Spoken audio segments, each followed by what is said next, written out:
I want your guys' opinions and thoughts on, Bandai's most recent announcement. Now, keep in mind, this is not a Digimon announcement, but when we think about Digimon, we have to think about Bandai, and we have to consider what Bandai is doing, right? It's very important because Bandai controls everything. So, without further ado, let's actually look at what Bandai has recently done. Some of you already know where this is going.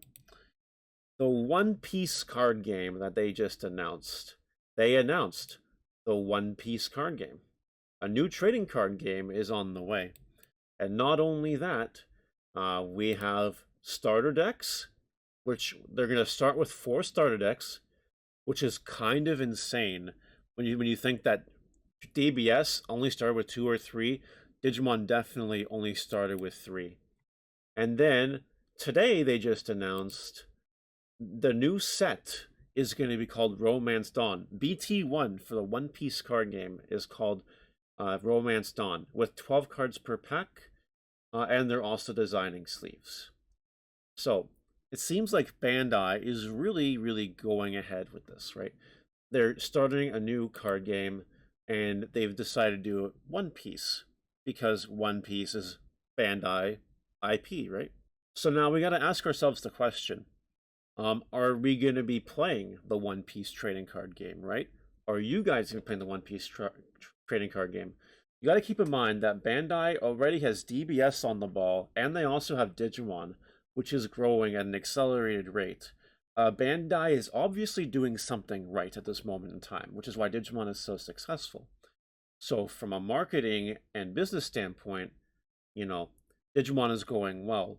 So what they're probably doing is they're saying, you know what? Let's take another popular IP and let's make a card game out of it, because all of our other recent card games so far are working.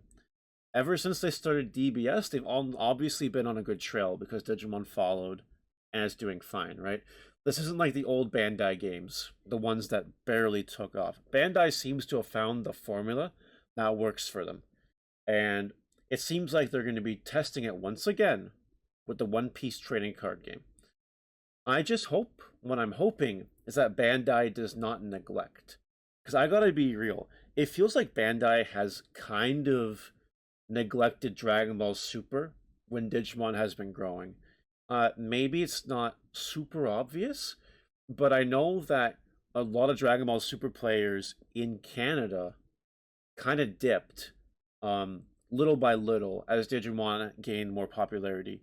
And they're playing Digimon now because they like what Bandai is doing, but they don't like it over DBS, which is why they're playing Digimon now, right?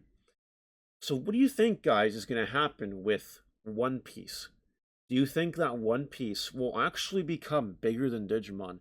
Do you think that the power and the fan base of this game will be able to surpass what Digimon is doing now? Because Digimon has already surpassed DBS. I think Digimon is the top 8 trading card game right now, and DBS is 10th. So Digimon is already ahead. But do you think One Piece can get in the top 10? Do you think it can beat Digimon? Do you think people will be leaving Digimon and DBS still to go play One Piece? And do you think it's financially healthy for Bandai to do this? I think it is financially healthy. I think because they found the formula that works, and we're exiting COVID times, we're returning to normalcy a little bit, that the card game won't have as many delays as Digimon has had, and people will be impressed with that and will be drawn to it because it's a game that'll actually release on time for the most part. And as long as they don't mess up the tournament scene, I think it has the potential to be a very big success. Will I be playing the One Piece card game? I have no idea. I know absolutely nothing about One Piece. I've never watched it. I've never read it. I know nothing about it. All I know is that they're pirates, and I guess pirates are cool, right? So that's what I got, but I'm curious, what do you guys think? Comment, let me know. I'm curious to hear your insight on this new development from Bandai. And hopefully they don't push Digimon and Dragon Ball Super too far aside to make this project work.